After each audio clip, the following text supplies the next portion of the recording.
इसी प्रकार से परम पावन जी के श्रीमुख से निरंतर भगवान बुद्ध के अमृत वचनों को सुनने के लिए परम पावन जी के आधिकारिक यूट्यूब चैनल को सब्सक्राइब करें और बेल आइकन को जरूर दबाएं। मृत देखते हैं, रोज बूढ़ा देखते हैं, रोज जो है बीमार देखते हैं, इनको कोई असर नहीं होता। जैसे हाथ पे ऊन रख दिया जाए तो असर नहीं होने वाला।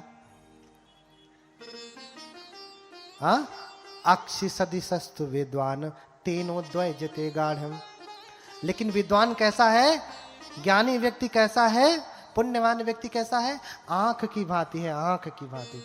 थोड़ा सा कण पड़ गया ऊन का तो पीड़ा होने लगती है। ऐसे ही एक भी मरे हुए व्यक्ति को देख लिया बोधिसत्व ने तो पीड़ा होने लगी।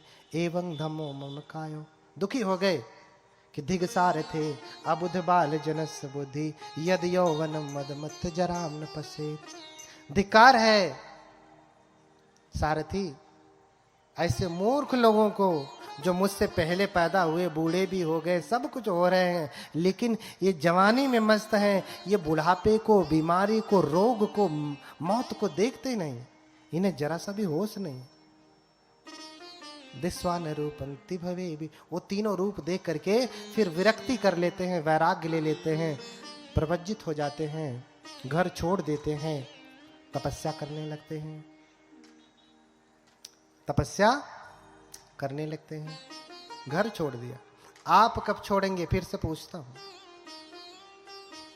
हाँ, आप कब छोड़ेंगे? लड़कवा की शादी करना होगा, अभी दुल्हन देखना होगा। बहुत लोगों ने दुल्हन देख करके क्या कर लिया? आप देख करके कुछ और अलग कर लेंगे क्या? कुछ कर लेंगे? कहते हैं अरे हमारे पास ये हो जाता तो अच्छा होता, हमारे पास बढ़िया स्कॉर्पियो हो जाती, बढ़िया फॉर्च्यूनर हो जाती, BMW हो जाती। जिनके पास है उन्होंने क्या कर लिया? अरे जैसे ये गाड़ी दौड़ाते हैं वैसे वो भी दौड़ाते हैं, उसमें भी बैठ के जाते हैं, इसमें भी बैठ के जाते हैं। थोड़ा सा उसमें शारीरिक सुख ज्यादा है, इसमें शारीरिक सुख कम है। अपितु जब तक हमें दुख का एहसास नहीं होगा तब तक हम कैसे समझेंगे कि संसार में दुख है? हमारे लिए तो और आसान है दुख को जानना। हाँ, एक गरीब जो झोपड़ी में रह रहा, खाने को भोजन नहीं, उससे भी कहिए कि भैया संसार में दुख है, छोड़ दो, देखो जीवन कितना कष्टदायी है, छोड़ेगा? अमीर नहीं छोड़ा तो समझ में आ रहा भैया उसके पास तो अभी माया है, उसको बहकाने के लिए अभी बहुत कुछ है, लेकिन तुमको तो बहकाने के लिए भी कोई नहीं, कोई धन नहीं, कोई दौलत नहीं, कोई संपत्ति नहीं, लेकिन फिर भी दिमाग खुलता है नहीं। क्यों? क्योंकि वो आदमी हथेली के जैसा, 1 किलो का उनका बंडल भी रख दीजिए तो कोई पीड़ा होने वाली नहीं है। विद्वान होता तो इतना सा कण पड़ता, चिल्ला करके भागता, अहो दुखम, अहो दुखम, हाँ, अहो दुखम, अहो दुखम। सिद्धार्थ भी ऐसे ही सब देखते हैं तो भागते हैं। कैसे भागते हैं? वो अंतिम दिन है, राजमहल में है, यही सब सोच रहे हैं, और इधर राजा की तरफ से उनके मन को मोहने के लिए, मन तो डिस्टर्ब हो गया, नहीं दुखी है ना, व्यथित है, तो बहुत सुंदर सुंदर लड़कियां, नर्तकियां जाती हैं उनको मोहने के लिए, उनको खुश करने के लिए, रिझाने के लिए। हाँ, तो कोई मृदंग बजाती है, कोई झाल बजाती है, कोई वीणा बजाती है, कोई गाती है, कोई नाचती है। ऐसे ही नौजवान लड़कियां उनको मोहने के लिए जाती हैं, उनको खुश करने के लिए जाती हैं। राजकुमार बैठे हैं अपने महल में और ये सब बजा रही हैं, गा रही हैं, सामने देख रहे हैं, आंखें तो खुली हैं लेकिन मन में तो वही चल रहा है, वैराग्य कि ये सब तो अनित्य है, ये सब अनित्य है, सब छोड़ करके जाना है। अब ये नाच रही हैं, सिद्धार्थ देखते देखते देखते उनकी आंखें कब बंद हो जाती हैं और कब वो सो जाते हैं उन्हें खुद ही पता नहीं।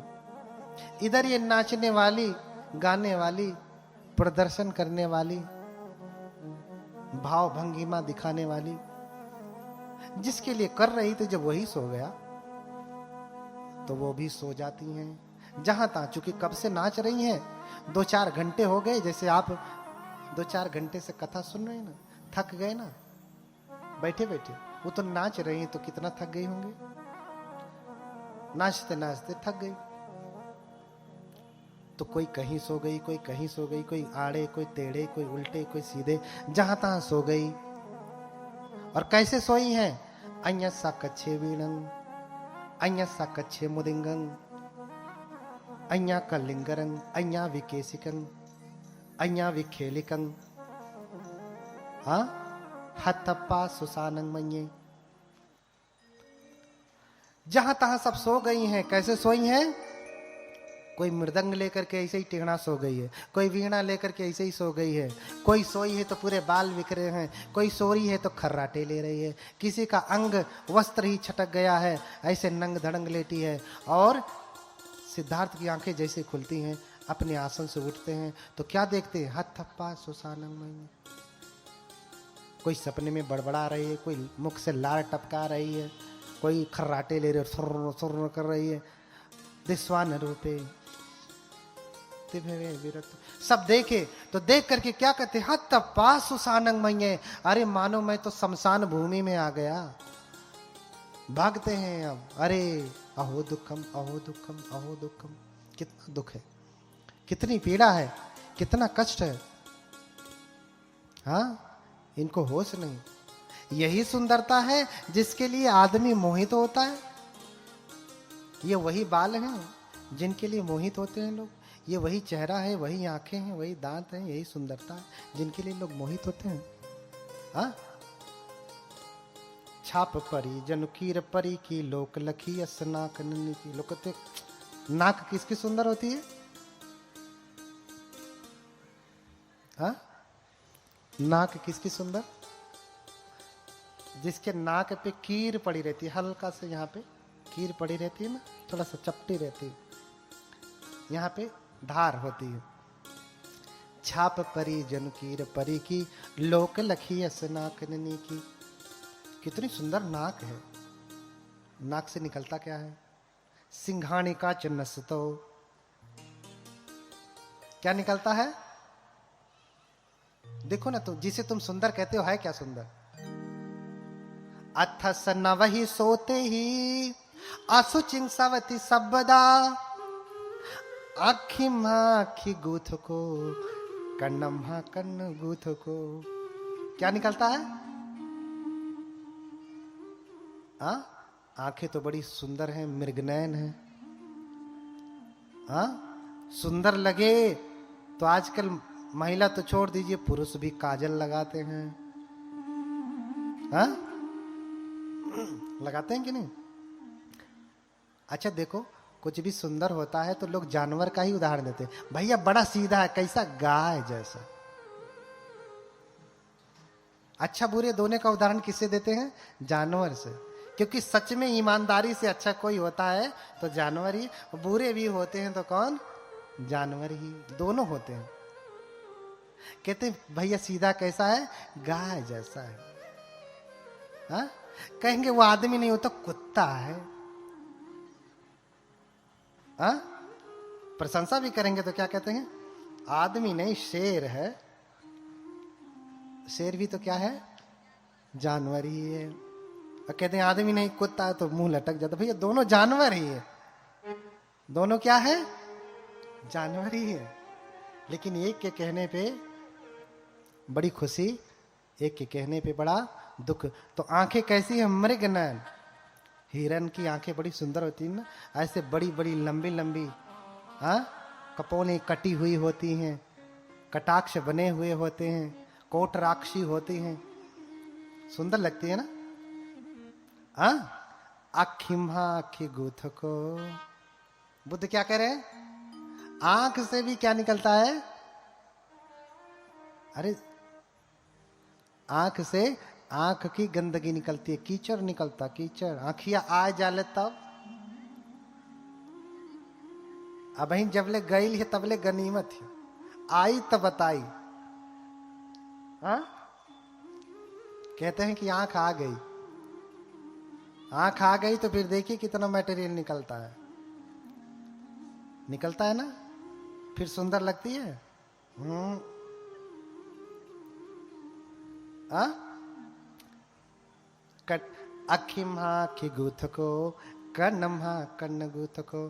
कान से क्या निकलता है? कान से भी गंदगी निकलती। कान भी सुंदर नहीं, हा? कान भी सुंदर नहीं। कान बहने लगे तो फिर देखो बदबू भी करता है। जैसे नीम की ताड़ी महके। हाँ, लेकिन वो पिए वाले का कमी थोड़ी ना। हाँ, ताड़ी पीने वालों की भी कमी है क्या? नहीं कमी है, उनको वो भी बदबू नहीं लगती। हाँ, सिंघाणी काचनस तो मुखेन वमते कदा। और नाक से क्या निकलता है? नाक तो भाई कीर पड़ी है, बहुत सुंदर नाक है, लेकिन नाक से भी गंदगी निकलती। सिंघाणी का जब जुकाम हो जाता तब देखना। अभी तो बड़ी सुंदर है, बड़ी अच्छी लगेगी। जब एक बार करेगा तो खाना खाता हुआ व्यक्ति भी मन खराब हो जाएगा। बोलिए भगवान बुद्ध की। ये क्यों बता रहा हूं? क्योंकि जितना जितना इससे मोह है इस शरीर से, इसी मोह की वजह से तो आदमी धर्म का काम नहीं कर पाता ना। इसी मोह की वजह से नहीं कर पाता। मुखे न वमते कदा। मुख से आदमी क्या करता? वमन, उल्टी होती है, खखारता है, थूकता। दांत है मुख में, जवस दांत जलगी लोग लुटा वही मोती।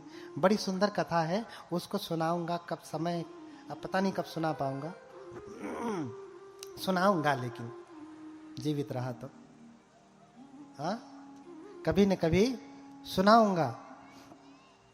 जवस दांत जगा वही ज्योति, तौ लगी लोग लुटा वही मोती। दांत कहते हैं कि ये दांत नहीं मोती है। टूटने के बाद रख लीजिए ना, अंगूठी बना के पहन लीजिए। पहनते हैं नहीं ना?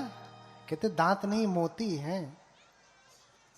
बाल बड़े सुंदर हैं, वही खाने में गिर जाए तो सारी सुंदरता खराब हो जाती है। इसका मतलब झूठी प्रशंसा होती है ना बालों की। जो ये कहे कि बाल बड़े सुंदर, खाने में गिरने के बाद अरे कैसे खाना बना, बाल गिरा, समझ लेना कि चापलूसी थी। हाँ, सही नहीं है। तो शरीर में कुछ भी अच्छा दिस्वान रूपेति भवे विरतो। तो ये सब देख करके मानो शमशान में आ गए। हाँ, शमशान में आ गए, क्योंकि सब गंदगी तो भरी है। इतना ही नहीं, पूरे शरीर में गंदगी भरी पड़ी है। कायम सेद जल्लिका, पूरे शरीर से छोटे छोटे रोम छिद्र है ना, उसमें से भी गंदगी निकलती। क्या निकलती? पसीना। सेद माने पसीना होता, सेद जल्लिका माने पसीनों का पसीना उत्पन्न करने वाली ग्रंथियां हैं, पसीना निकलता है ना। इसलिए अथि अथि इमस्मिन काये, पूरे शरीर में उद्धंग पाद तलावा अधो के समत्थिका तच पर्यंतं पूरंग नाना प्रकारंग असुचिनो पच्च वेखेय। अथिमस्मिन काये केसा लोमा नखा दंता तचो मनसंग नहारु अट्ठिंग अट्ठिंग। इतनी सारी गंदगियां, ध्यान से सुनो शरीर में। हाँ, अथि इमस्मिन काये केसा लोमा नखा दंता तचो मनसंग नहारु अट्ठिंग अट्ठिमिज्जंग हदयंग यकनंग किलोमकंग पिहकंग पफासंग उदरियंग करीसंग पित्तंग सेमंग पुबो लोहितो सेदो मेदो वसुवसा सिंघानिका लसिका मुतंदी। ये 32 प्रकार की गंदगी है, भगवान ने बताया है। और इसमें भी तुम्हें क्या सुंदर लगता है? हाँ, किसके लिए इतना मोह है? किसके लिए इतना मोह है? बोलिए भगवान बुद्ध की। कह रहे हैं कि उद्धंग पाद तलावा अधो के समत्थिका, पैरों के तलवे से ऊपर की चमड़ी और त्वचा के भीतर पूरा नाना प्रकारस असुचिनो पच्छवे खेय। जैसे कोई ज्ञानी व्यक्ति, भगवान कह रहे हैं ज्ञानी व्यक्ति जैसे अनाज का भरा हुआ बोरा हो, कोई आंख वाला व्यक्ति जाएगा, एक में चावल हो, एक में गेहूं हो, एक में धान हो, ऐसे पूरा बोरा भरा हो, बंद करके रखा हो, और जिस किसी के पास आंख हो, आंख वाला व्यक्ति जाए, तमेनं चक्षुमा पुरुषो मुंचित्वा पच्च वेखेय। आंख वाला पुरुष अगर बोरे को खोल के देखे तो क्या देखेगा? इमे सालिंग, ये तो धान है। इमे विहिंग, ये अच्छे प्रकार का धान है। इमे मोगा, ये मूंग है। इमे मासा, इमे तिला, इमे तंडुलंत, ये तिल है, ये चावल है। कौन देखता है? अंधा की आंख वाला। आंख वाला व्यक्ति जैसे ही बोरे को खोल करके देखता है, बोरे में क्या क्या रखा है, इसमें चावल है, इसमें धान है, इसमें मूंग है, इसमें तिल है, इसी तमेनं चक्षुमा पुरुषो, उसी प्रकार से चक्षुमान व्यक्ति, बुद्धिमान व्यक्ति इस पूरे शरीर में उद्धंग पाद तलावा अधोके समत्तिका तच पर्यंतं पूरंग। अरे खाली चमड़ोइया उचार दीजिए, देखिए ये जो बड़ी सुंदर लग रही है ना, इसे उचार के देखिए कितनी सुंदर है। खुनवा निकलते तो कितने जने बेहोश हो जाएंगे। हाँ, इतनी सुंदरता की बेहोशी आ जाए तो भी होश नहीं। हाँ, तो इतना सब कुछ देखने के बाद उनके भीतर विरक्ति हो गई। देखा इतना विभत्स रूप, बहुत कुछ है कहने के लिए, और भी कितनी कितनी गंदगी, बहुत कुछ बताने के लिए। बस इतना सा समय है, थोड़ा कहना ज्यादा समझना, थोड़ा लिखना ज्यादा समझना वाली बात है, बस, है ना। तो गृह त्याग करते हैं और घर छोड़ करके चले जाते हैं। आगे की कथा मैं कल सुनाऊंगा। समय हो गया, हमारे छोटे बनते बार बार इशारा कर रहे हैं कि बस करिए। मन ही मन लोग गुस्साए रहे होंगे कि कभी बंद करें तो हम लोग जाएं। हाँ, है ना ऐसा? नहीं है? बोलिए भगवान बुद्ध की, बोलिए भगवान बुद्ध की। कल बताऊंगा आगे का प्रसंग, महत्वपूर्ण प्रसंग है। क्या कहूं क्या छोड़ूं, समय थोड़ा सा है, इसलिए बहुत कुछ नहीं कह पा रहा हूं। कहने की बहुत इच्छा है। अभी आप सुने तो मैं रात भर सुनाऊंगा, लेकिन आप सुन नहीं पाएंगे। आप सुन नहीं पाएंगे, आप सुनते सुनते थक जाएंगे। हाँ, तो ठीक है, इन्हीं सब बातों के साथ आप जितना सुन रहे हैं अपने जीवन में धारण करें। कल जरूर आए। कल माता पिता के ऊपर प्रसंग चलेगा, ज्ञान प्राप्ति, बुद्ध की पूजा से लाभ क्या है। अंतिम फल कल ही है कि कैसे पूजा करेंगे बुद्ध की, तो क्या करने से क्या फल मिलता है, कैसे पूजा की जाती है, माता पिता का जीवन में क्या स्थान है, माता पिता की पूजा कैसे होती है ना, और हमारे जीवन में सुख कैसे आएगा। वैसे बहुत सारे कारण बताएं सुख आने के। कल बहुत गंभीर तरीके से जो मूल बात है, जहां मैं ले जाना चाहता हूं, वो बात को मैं कल कहूंगा। कल समय से आए। कथा कल 12 बजे से ही शुरू हो जाए। आप लोग विलंब से आते हैं, इसलिए हम विलंब से छोड़ते हैं। अब 2-4 लोग आ जाते हैं, बाकी लोग जो है हम सोचते हैं कि सबको लाभ मिले, बाकी लोग पिछड़े ना, कोई अगड़े ना, कोई पिछड़े ना। तो इन्हीं सब बातों के साथ बोलिए एक बार हाथ उठा के, भगवान बुद्ध की करुणा हो। बोलिए भगवान बुद्ध की करुणा हो। भगवान बुद्ध की करुणा हो। भंते जी की मंगल मैत्री सुनिए आप सभी लोग।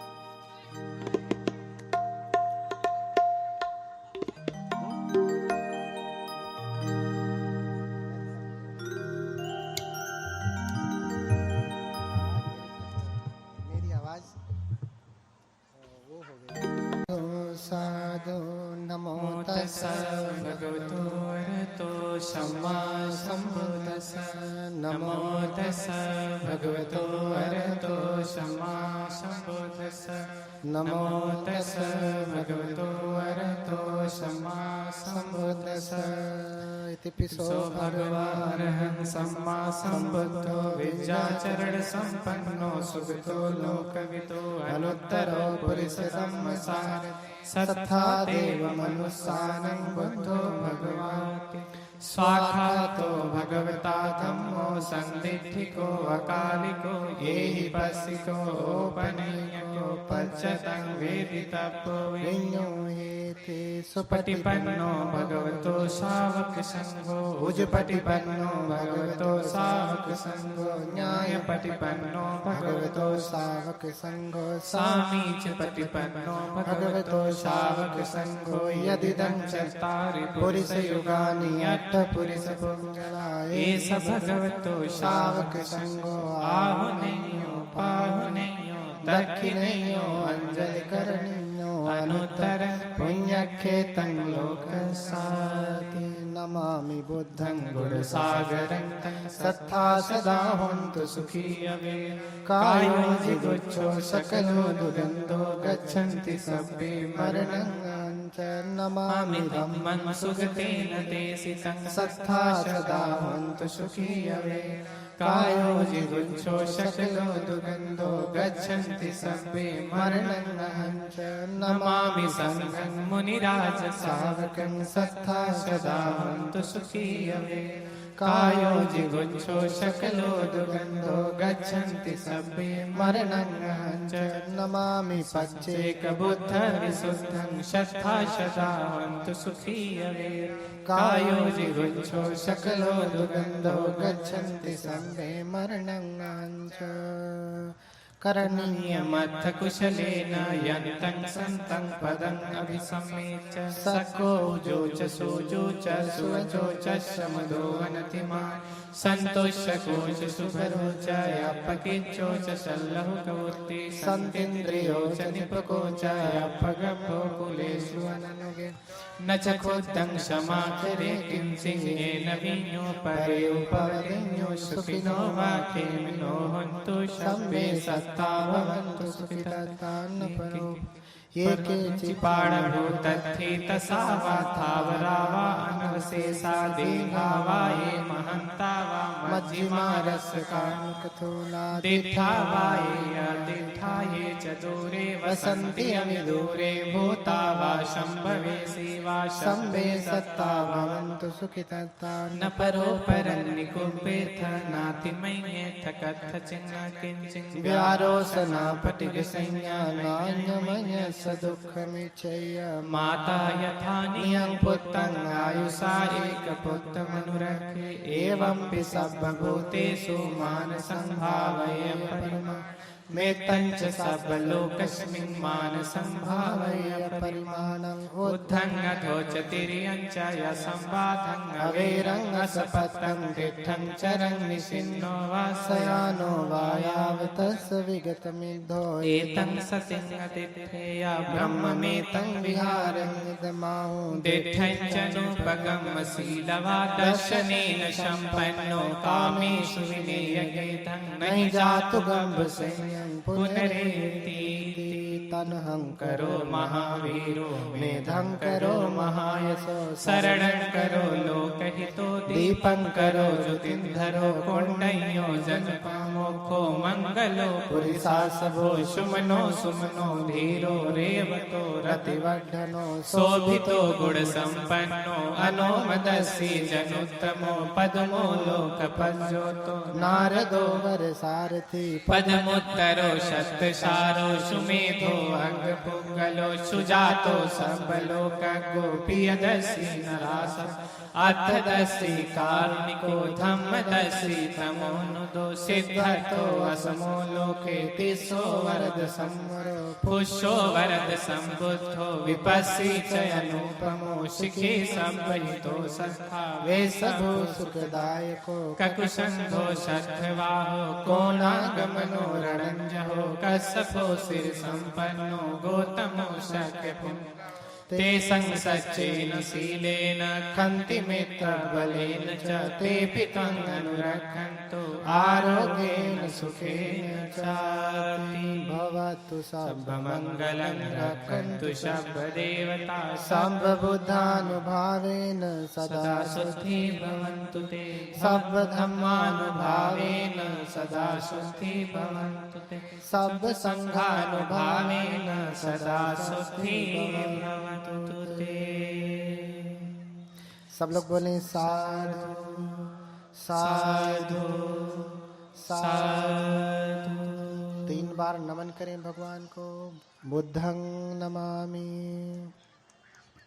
धम्मं नमामि, संघं नमामि, अहं वन्दामि सर्वदा। साधु साधु। आज का कथा